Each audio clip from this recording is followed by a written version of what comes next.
Hello, everyone. Welcome to My Spiritual Money RX. And you probably see that I'm in a different room, different background, but this is all good. We're here for you to answer some of your questions, perhaps on your own money story and perhaps how to overcome that. So we're actually coming in with majority of my TWI team today, and we will be answering any of your finance question, perhaps something to do with your energy, why your business is not moving where you want it to be. Perhaps it is some emotion that's like stuck and you don't know where to go.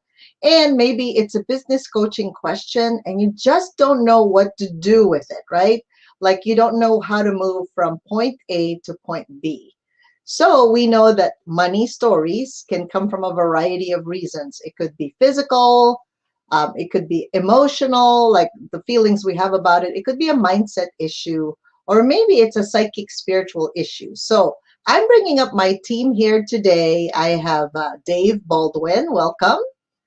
He is our finance expert, and he answers a lot of your questions regarding money, setting things up, perhaps the spending plan or the budget, or perhaps just a whole overarching view of what is it that you need to do to help you really establish a solid foundation in your business and really improve your cash flow, right? Because that's what we're all looking for.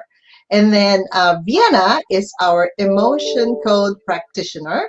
And of course, she has helped a lot of people release those triggers and those whatever negative energies related to those emotions that's stopping you from really building a successful business. And we also have Jade Stone from Florida, and she happens to have no visual today, but that's okay, a little bit unstable there in Florida. But we are here to answer any of those questions that you may have so that you can be clear on how you can up-level your life, right? It could be you're transitioning from employee to entrepreneur, or perhaps you've been in entrepreneur world, but you still don't know what to do with your packages. So we're here for you to answer those questions. All right, so Dave, go ahead and share a little bit of, I guess, a little overview of what just happened in our most recent up level, like outlines or points like that that you can share with the audience. Yeah. I mean, I think for me, a couple of the big takeaways were just looking at, my piece was the financial habits that you have to put in place if you want to make the transition between an employee working in a structured job versus becoming self-employed, where you're making the transition from working for somebody to working with clients. Very different type of relationship, and it's a different way of managing money. And in relation to the idea of a money story, I guess the way I think of it is your financial psychology. There's a shift in psychology that has to be made. And it's not necessarily just thinking. There's also thinking, there's habits, and then there's conscious thinking, there's unconscious thinking. But the way that you manage your money I know, at least in my experience, has been an ongoing process of improvement. And so that was a couple. There was a lot that came up at this last weekend's event around what does that look like to navigate that transition from a marketing standpoint, from a language standpoint, all those different components. Exactly. Thank you for sharing that. And I know a lot of people are sometimes afraid of that word money, right? As we know, for them, it's like a big word. It's like a dinosaur in the closet and they don't want to bring it out. But what is the importance of having that certainty that you're never going to run out of cash when you actually open your own business?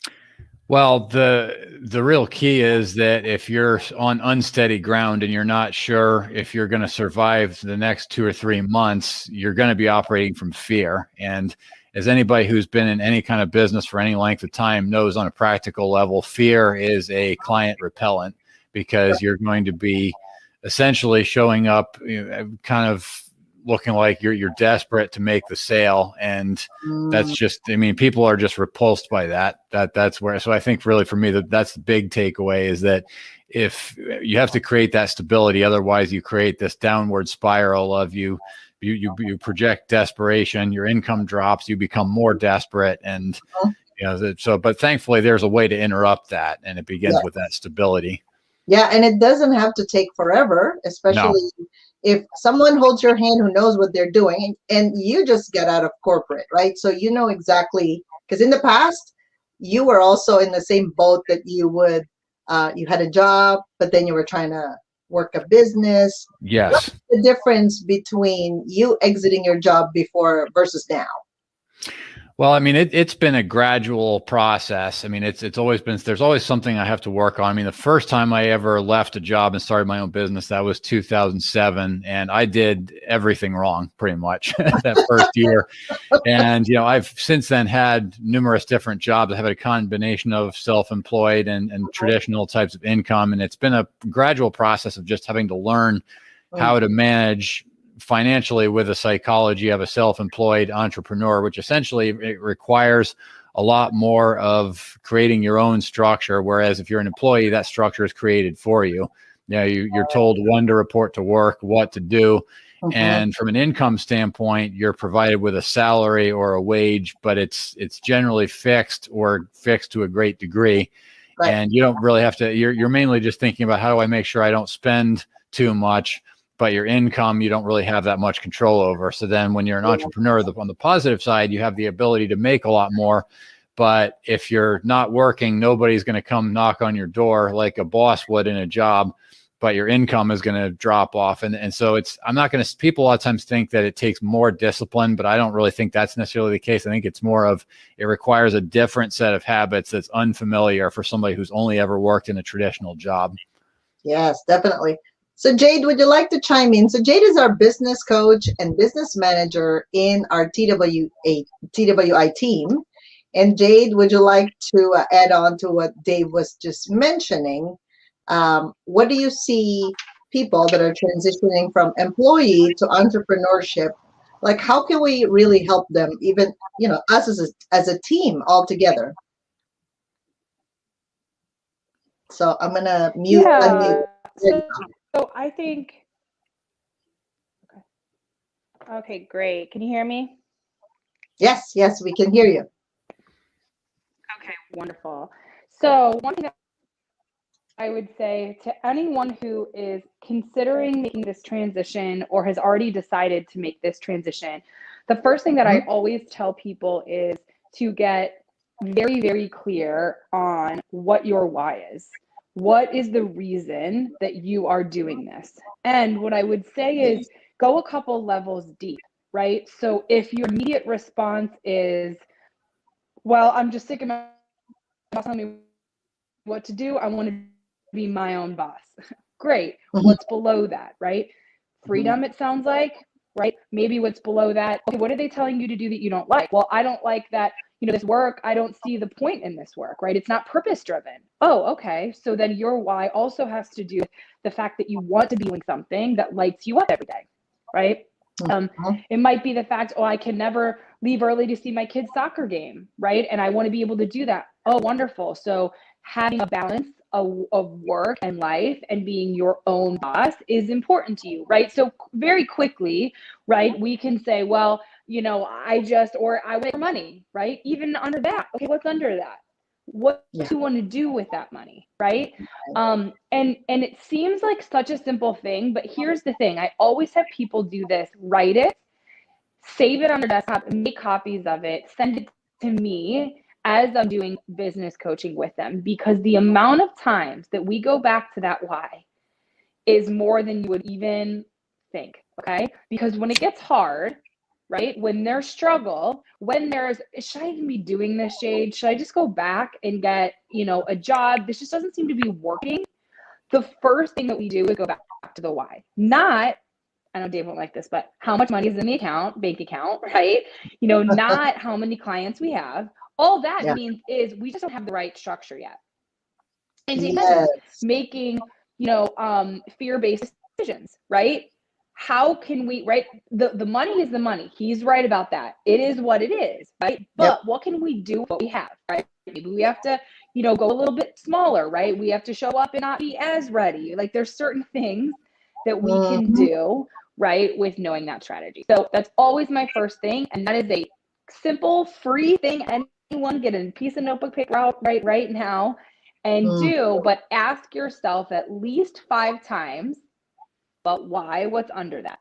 But why, what's under that? Yeah. And then you'll have a very full, this is the reason I want to do this. And that can help you in times of struggle or hardship going through building a business. In other words, like they have to be very convinced themselves that it is the reason why they're doing the business, so that they don't have to keep on changing their mind. Exactly, because look, your own harshest critic is the worst one you've got, right? And they show up every day, right? Sometimes your online haters or your family haters or your friend haters that aren't sure if you can do it. Right? They get busy doing other things, right? But the inside hater, they like to show up all day, every day, right? In the middle of the night, right? And so your why helps keep that at bay to say, okay, it doesn't look exactly like I thought it would, but I have accomplished freedom. I went to a soccer game for my kid. Okay, so that is important to me and I'm getting there, right? And so maybe not every single one of the whys is there, but slowly we build them and we become more free, which is, I would say, 100% of one of the reasons people usually want to be an entrepreneur, right? Some kind of freedom. Yeah, some kind of freedom. Yeah. And it's interesting because people think of freedom as they don't have any boss, nobody's breathing down on their neck, nobody's telling them what to do. However, like Dave has pointed out, if there's no discipline, you didn't put a discipline in yourself, so to speak, you're just going to do whatever. So you go to the opposite side of, yeah, you can do whatever you want, but then you also don't have money flow coming in. It's still a balance act, right? Am I correct, Dave?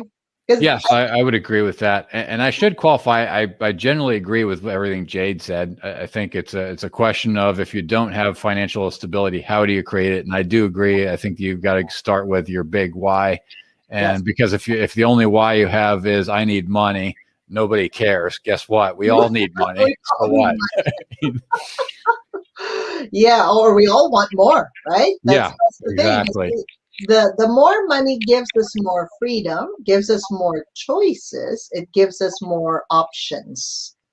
Really, that's what it is, right? So money is a form of energy, and money, unfortunately, is in everything. Fortunately or unfortunately, right? Physically, if you have it, great. If you don't have it, usually there's an emotion associated with not having it. And we repel that, like, oh no, I'm not gonna have this, and that. Too many, like, I can't have this, and that. Like, too many parameters. And then money's like, but I thought you wanted me, but then now you're giving me too many rules. Like, what are you doing to me, right? I mean, if we give a character to money. So that's where Vienna comes in, is she works on the emotions, the negative emotions. So Vienna, welcome to the show. And thank you for being here in My Spiritual Money RX. So what have you seen the number one block, like the stoppage? Like there's so many emotions, obviously, right? You said how many in that chart? 60. 60 emotions that could be trapped in our body, causing us to have an issue. So what are some of those negative emotions? Can you share what you found even in the last up level? Yep, I'd say the very most common is shock. Shock. Oh, they're shocked Right? that you're an entrepreneur? Throughout life. You know what? From the day people are born. Often birth is the first shock. It's like, whoa, where'd my cushion go? Where's my comfort zone? Yep. The first comfort zone loss. Yes. So that's a very important one to clear because as you said, Vivian, you taught us in one of the recent classes, when shock happens to the body, whether it's emotional, physical, actual physical accident, our organs just freeze. Yep. Freeze. Yeah. That's what they do. Freeze. Yeah. And then ease, grace, and flow is not the name of that game. It's froze, stuck, and Yep. and hardship. So that's a very important one to clear. And then I'd say another very common one is like hopelessness. Oof. And that's just a tough place, no matter how you slice it. Abandonment is a harsh one. Worthless, unworthy. Those just show up again and again and again. So those are the kinds of things that we want to be sure to help people identify so they can clear and then they can move forward. And for me, shock was a big one for me. And you have patiently helped me over the last 2 years. And I won't say I have no more money stories, but I'd say they're getting less every quarter, thankfully. Good job. Yay. So, yep, glad to have that to offer people. And really, the more tools you can get into your own hands, because who's going to be there for you at 2 a.m. but you? When you're tossing and turning and thinking, oh dear, what do I do next? So that's one of the things that I love about your work is that you teach people and give them tools in their own hands so that when those questions come, they have some defenses. So not only can they get their finances lined out and they can get their plan lined out and their marketing lined out, but they can get their tools lined out so that they can be stable and they're not the one rocking their own boat. Right. So I'm just going to share thank you, Vienna. Thank you for that. And so I'm just going to share how this whole team works, right? So they come in, we have events, and then I kind of literally jumpstart the system, right? So you see as a #1 money magnet activator and human MRI. So I can see the medical side and then also the money stories that go with it. And the title of our show is How to Overcome Your Money Stories. And obviously we bring a lot of us, right? The team of experts. We have Jade Stone, who does the business, let's say business planning and really asking your why, like, why are you doing it? Because we noticed this a lot in previous programs we've had. When the person, and this is a good thing, right? When you've done it a few times, you're like, people really need something different. And they just don't need one because you're just not a physical being, especially now when you're birthing a baby, which is your business. So Jade comes in and clarifies really their big why, this business intention, like why that's happening. And then Dave is our finance expert. So then you don't feel like, oh my God, I just removed all of my clothes that I had before because I'm an employee. I was an employee and now I'm going to be an entrepreneur, and that requires a different outfit. It has different requirements. And then Vienna takes care of all these emotional triggers. And then Amy Lancy, our copywriter, helps you bring together, okay, what is it? How am I going to show up in the market? What is this package that I'm going to bring to the table so that I can actually help my ideal clients? And then Andrea Kuchin is our accountability coach, holding your hand along the way. And you say, you said you were going to do something, but then we're not quite there yet. So let's put all these pieces together because we understood as a team that we can't do it alone. Are we modeling it, people? So Jade, Dave, Vienna, go ahead. And so I think Jade's going to be checking out soon. So Jade, can you share what is the advantage? What are the advantages of having a team of experts in your corner when you actually decide I'm going to run a business? We're going to unmute Jade. Jade, can you unmute? There you go. Yeah, we'll give you time to share with the audience because I know you're going to leave soon. So Jade, go ahead and share. What is the advantage of having a team on your Hello, side? can you hear me? Yes, with the There. different. Yes. Okay, sorry about that. Okay, so yeah, technical difficulties today for sure. Okay, so I would say the biggest things to look at. Can you repeat the question, Vivian? So because we are a team, you're in the business side, Dave has expertise in finance, Vienna is emotion, Amy is marketing, and Andrea is accountability. So what is the advantage of having all of the experts on your side when you actually decide you're going to run a business? Yes, thank you. So the biggest thing that I think I've seen, I have a lot of business clients that I work with across the country. And one thing that's really special with Vivian's company is from the beginning, she wanted to be a place for growth, money-wise and spiritual. And that you really can't find anywhere, right? It's really not found. You're either making money or you're doing spiritual. You're not doing both. So I would say one of the biggest differences is having all the experts that Vivian's put in place would cost you thousands on your payroll to have individually the type of access that you have in any of her programs throughout a 3-month or 6-month process. And that type of support, because Vivian says all the time, let's just do what we're good at, right? And so she has no problem, moving you over to any of those things. So I do have to go ahead and hop off, but thank you guys so much. Yeah, thank you, Jade. And if you have any specific questions for Jade, go ahead and put it on the chat, and we will definitely take a look at it in the next 1 to 2 days so we can schedule an appointment for any of these experts so that you can actually take a look at what is it that's missing in your life to really build a very successful business, right?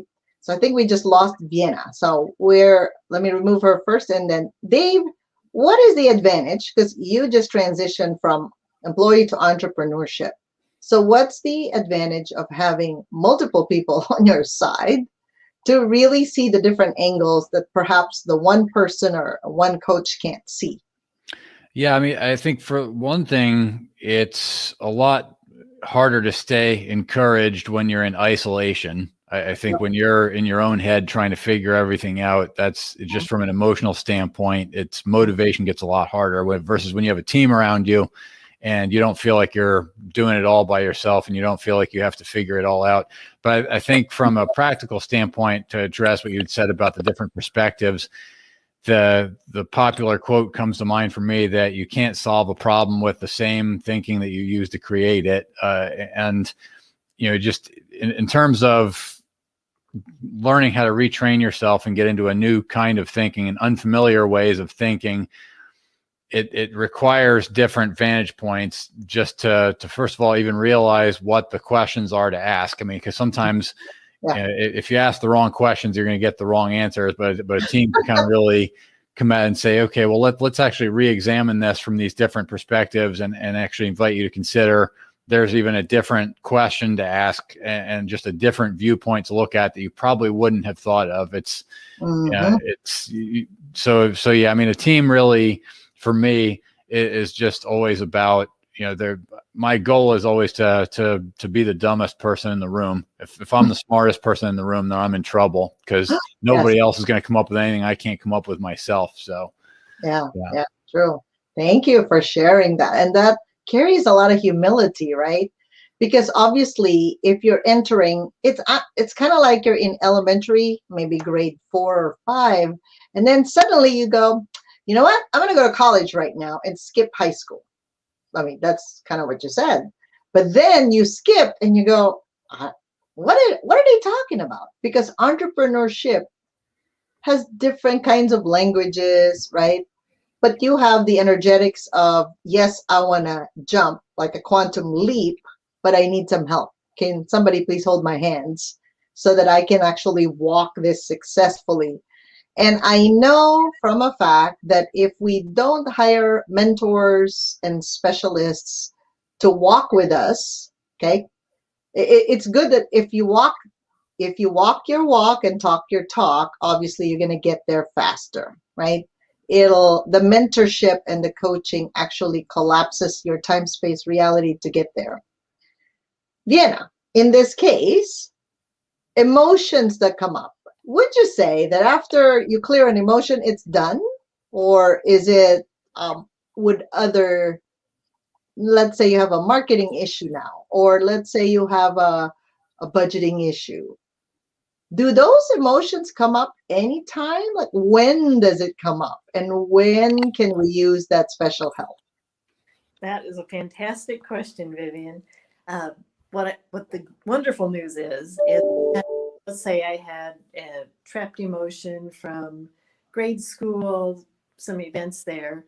And when that was cleared, and we clear it by going over the governing meridian, it's a very simple sweep. We bring something to the conscious mind, and then it's an easy clear with our magnetic fingertips. So, when that is dismissed, it's gone. It'd be like trying to you pop a balloon and then you're going to go try to pull all the air back together. No, it's just gone. It's energy. Now, there are layers, right? We may come to the outer layers first and then go deeper, deeper, deeper, deeper. So there may be a familiar emotion. We may say, oh, I'm here again, but really we're not. We're on a spiral, and we're going the right direction now.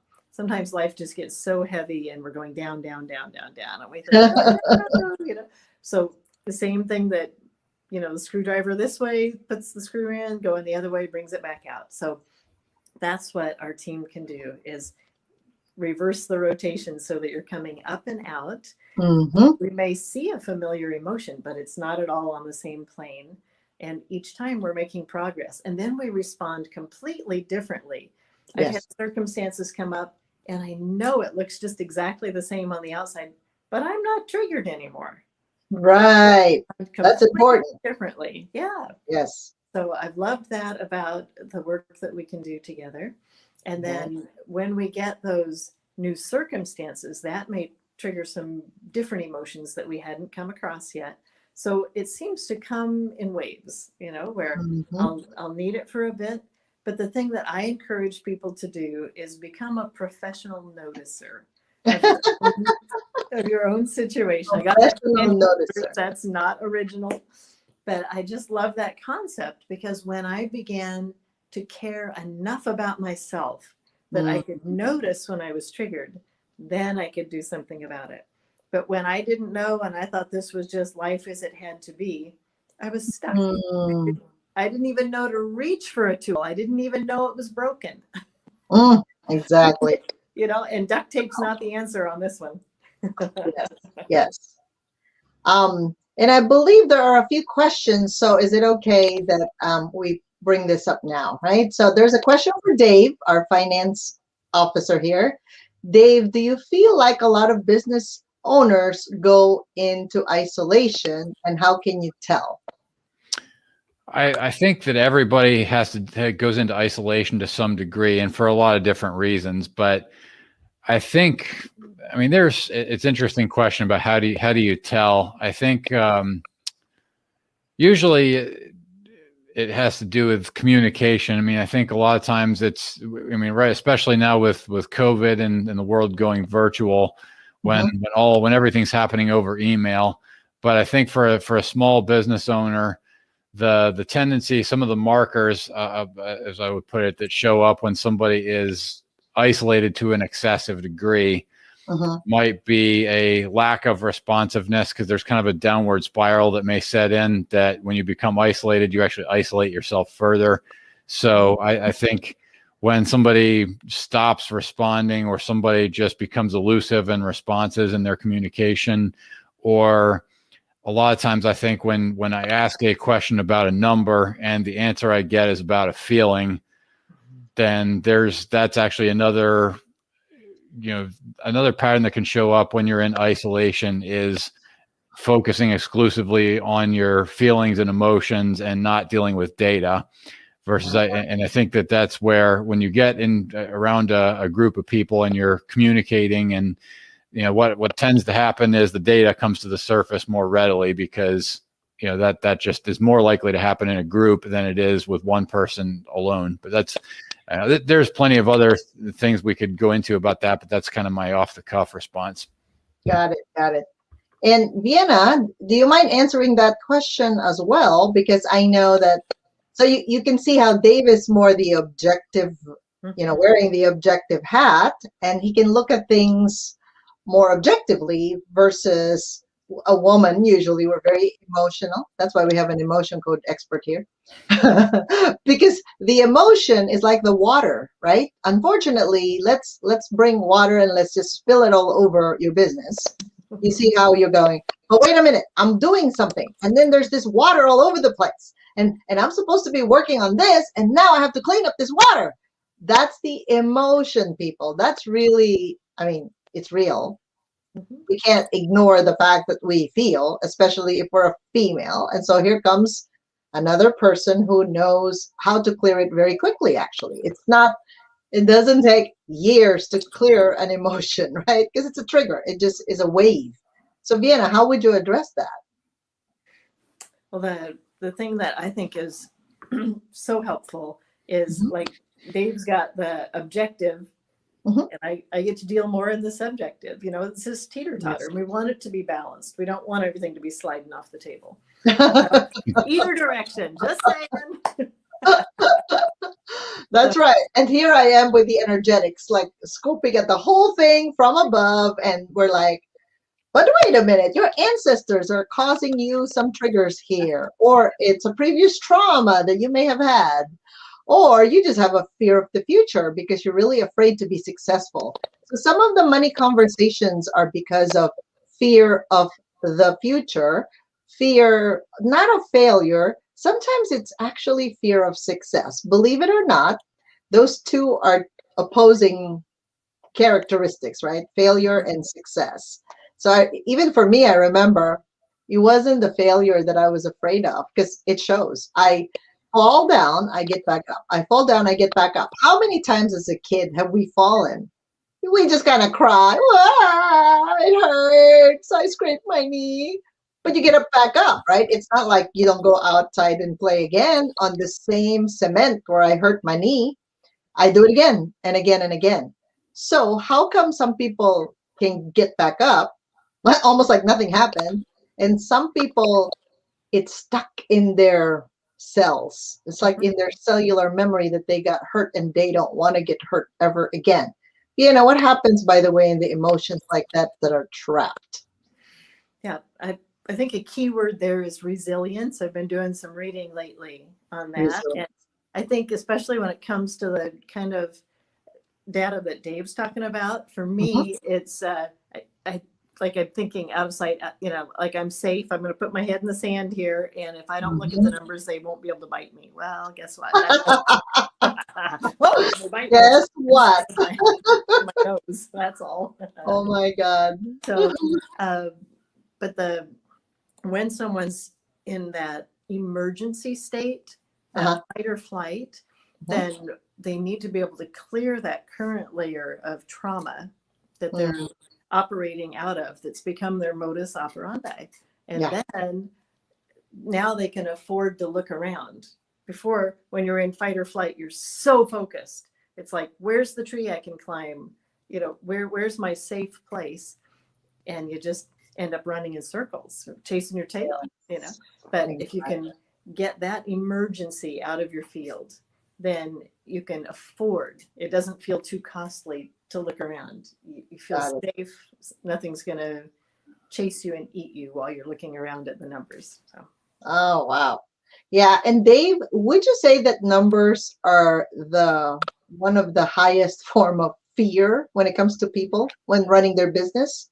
Well, I think it's really about the relationship you have to numbers. I mean, the numbers are what they are, but the question is, are you looking at them and kind of like what you said about money stories? I think a lot of what happens when people have an unhealthy relationship to numbers, I noticed that there's a language construct around it. There's people that use I am statements there's the ego getting involved with it. So it's, I am a poor person. It's very different than saying I have 25 cents in my bank account. The second statement, there is factual, it's numbers driven, but there's no tie to your ego. It's just simply a description of a condition that has nothing to do with me. But if you say I am a poor person, that's now, I'm making it about who I am, and it's permanent. Like it can never go away. And I think my personal flavor of that, I never really thought of myself as a poor person, but I know earlier on, I used to say, like the first time I ever took a sales job was 2002. And I used to say, I'm terrible at sales. And that was the statement. And so you imagine you talk like that and you associate that with your identity. You have no possibility of creating a healthy relationship with money or no. And anytime you look at the numbers, it's just going to be dreadful. It's just a constant reminder that reinforces, yeah, see, I told you I was terrible at sales. Look at these numbers. So, OMG, oh my gosh. Yeah, we always prove ourselves right, unfortunately. So Dave just mentioned the word I am. So when you're better off putting a label on your head and saying I am poor or I am bad with money. Because if you put that, I mean, people are not even going to approach you. Unfortunately, if you have that in your thought, you can walk around kind of like just broadcasting that frequency to every single human. So here you are saying that you have something to offer, but then your forehead says, I am poor, or I'm terrible with money. Might as well just don't do the work, like don't put out whatever you're putting out, because it won't work very well. And we've noticed this, right? One of our participants last Saturday, she did put out something on social media, but then she didn't put her picture. There's nothing there. So how are you going to be seen? So there's still an issue of not being seen or fear of being seen. And when you recognize, when that becomes conscious, and it was perfect that she brought it up, because finally she can be seen. You see? It's almost like you're hiding, but you really want to be seen, but you didn't know that you're doing the hiding in some of the activities and actions that you've been doing with your business. So one way to overcome a money story could be, like you said, just write down all your thoughts on a piece of paper. Just look at it every day. Take a look and have an inventory of what you're claiming that you are, because then you can draw a line across that, right? And then write the opposite of that, of what you want to be, what you want to become in the future. So then you can start living it now. So it doesn't have to wait 10 years, 3 weeks. It could be now if you wanted an immediate change of that perception. Because you may have to convince yourself that you are actually also a money magnet. You have to convince you, because when you're convinced, then other people are just drawn to you. That's the energy of that. That makes sense? Yes. Beautiful. Okay. So let me see if there's any other questions. So are there any other questions from the audience? And if you're watching this as a replay later, if you'd like to post your questions on Facebook, or perhaps you watched us on YouTube, we're also on Roku and Amazon Fire Stick. You can definitely do that, and we will answer your questions in the next 24 to 48 hours. We'll make sure that we have a team member. Usually it's Amy Lancy that actually calls you back, or you can schedule our free clarity call, and definitely we will get back with you. Was there anything that showed up for the two of you while we were at Up Level last Saturday? Anything that you noticed with, wait a minute, there is a question. Thank you very much. Okay. How would Dave or others suggest changing their relationship with money? So let's start with Dave.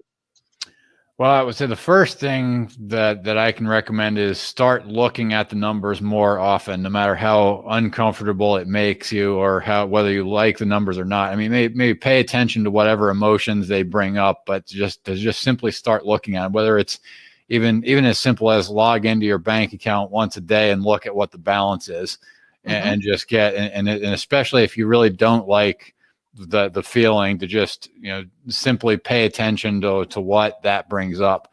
I think that's probably the best place to start. And, from there, you can then take a look at, once you know what the numbers are, you then start getting more clear about the numbers. So if, let's say, for example, you've got money in your bank account, but you're not really sure how long it's going to last, then you can start looking at, okay, well, what are your monthly expenses? Based on that, how much are you expecting to make? And if you think about it, instead of trying to change numbers or change the relationship to the numbers, if you focus on getting clear what the numbers are, naturally over time, as you make that a habit, your relationship to the numbers will likely change. It has to. Got it. And then I'm gonna also give you an overview. Let's say you have a goal for a year, right? So for example, let's just pick a number. So if your goal is, let's say, $1 million in a year, right? So we're talking right now, we're in March. So you're probably going to start April to next April, right? So I break that down. I think Jade Stone, our business manager, was discussing this, or it was you, Dave, also last Saturday. So $1 million, I divided into 4, right? Because there are 4 quarters in a year, and that would be $250,000 every 3 months. So now sometimes in our heads, we think, oh my God, $250,000, that's a lot of money, especially if we haven't experienced that. Now that's our own limitation. If we think it'll take us 10 years to make $1 million, the universe will just deliver that to you. You're going to encounter so many obstacles and so many things to prove you're right, because you'll always be right. Anyone out there listening, you're always going to prove yourself right. Okay. So a year divided by 4 quarters, that would be your quarterly income. And then you divide that by months, right? And then, so now you go, okay, in your head, if there's a limitation that you cannot make that much money, like I said, you're going to find obstacles to put along the way. But if you have a target, right, that's an objective target, you divided it, you're more likely to reach up towards that, because it's exhilarating, this feeling of, oh my God, I wonder. So now I'm going to write down, what am I going to do with this $1 million? Write it down. Because if you don't know your expenses, if you don't know what you're going to use it for, the universe might bring it to you. Unfortunately, it also doesn't know. It's almost like a big waterfall coming down. How are you going to deal with that, right? You don't have the structure yet. Are you going to just use buckets of water, so that you can like catch all the water coming down? Or do you actually have a structure? So that's where the structure comes in, right? And really building that. But it didn't take one day to build Rome. So especially if you have a big project, it's not going to take you one day or 1 month. So there would be pieces of it that you're going to be working on in order for you to get there. But the clearer you are as far as your vision and your mission, what are you going to do with this money? When those things are sorted out and on paper and you're clear about it, you'll notice that it just comes. Like suddenly, even the belief I remember of this, for example, if you can't believe that you can charge, let's say, $10,000 for anything, right? For a client, for a program, then you can't charge $10,000 because that's your belief system. However, if you really, like, there's no limit. Okay, what is the job and what is this person going to get out of this? If you are clear about that, this person actually comes because they've been looking for you all your life. You just haven't offered anything. That's the reason why they haven't shown up. Does that make sense? And Vienna, would you like to share your take on this when you have a big goal, right? Like 1 year and then into quarters, and then you divide it into months, and then you divide it into weeks. And so now you know exactly what you're going to do every single week because you have a goal. It's kind of like a kid saying, I want some candy. But then if there's no reward, it's like, okay, why do I do those things again? I don't know. I don't understand what you're saying, right? So you have to have a goal. So then you have something to look towards rather than looking back and going, oh, these bad things happened to me, so I'm not going to do that. Well, that's just remorse and all these negative feelings that come with that. If you're always looking back, you can't really drive forward, can you? Can you guys drive while looking back? That's almost impossible, right? So I was gonna say I can barely drive while I'm looking forward, so that's probably bad. all right. Oh, there, Vienna, would you like to? There's another follow-up question, but I think Vienna froze. So let me ask this question. Also from Monica. Will getting comfortable seeing the numbers daily help ebook positive? Oh, maybe help evoke positive emotions for money and business owner success. That was the question. So will doing that evoke positive emotion? That was a yes or no question. Gotcha. Yes. I think over time it will. It may not do that immediately, but I think that the practice of getting clear on the numbers and looking at the numbers, it'll probably stir up a mix of emotions. At least that was my experience earlier on. But I think what happens over time is you start to see the gaps. Like you talked about dividing income goals up into quarters, and kind of the way I think of it is, and the question that I've asked clients a number of times is, okay, if you want to make X number of dollars, regardless of what the amount is, how many sales do you have to make in order to, in terms of the income stream? Like if somebody says, okay, I want to make $1 million selling t-shirts, you better be selling a whole lot of t-shirts to make $1 million. And then, a lot of times, people have this thought process. They just pick an arbitrary amount of number, but they really don't work the math backwards at all. And that's where, and I think that was kind of to your point. So I think that to me is part of getting clear about the numbers, especially when you're thinking about it in relation to income goals. You've got to think about how many different income streams are there. Yeah. And you might get money from some other income stream that's not anything that you planned on.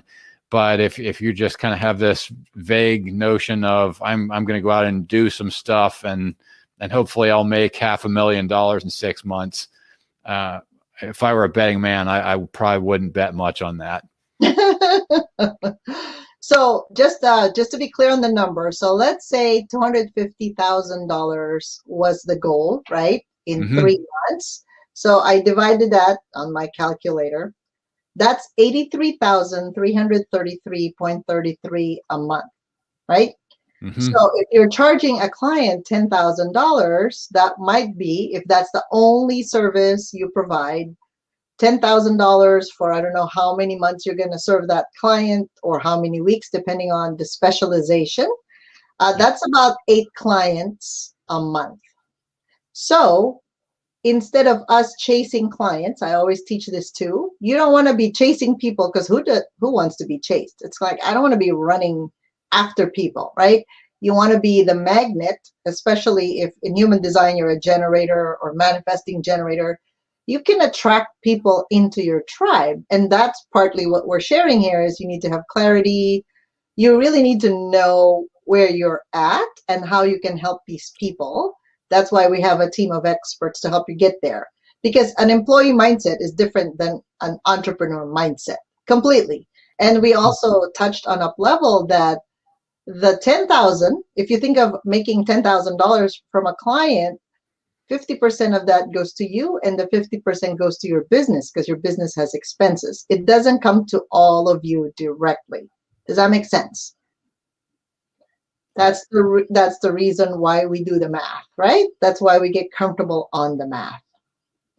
So I hope that answers your question. It seems like some other participants are having some Wi-Fi issues or connection issues. So if there are any more questions, so please post it on our Facebook page, Wealthy Money Mindset. And we also invite you to go to Uplevel 2021. That's our Facebook group. And you can review some of the videos that we put out there by our team, because that'll help you really be clear and get started on where you are, right? Because you don't want to wait like, oh, I'm gonna wait till a year until I'm ready, or 2 years. Everything is changing. Even last year's economy and last year's landscape is different than this year, right, Dave? 2 years from now, it'll just be a different set of reasons not to move forward. I've learned that a long time ago. Delaying never improves anything. Exactly. All right. So please make sure you go to our Uplevel 2021 and book a free clarity call with our Amy Lancy, right? She's there. And we are so glad that you joined us today. If you have any questions or any topics that you'd like to know a little bit about this money, maybe you have a money story that you want to overcome, or you want to be featured in this show, please make sure that you connect with us again through our Facebook group.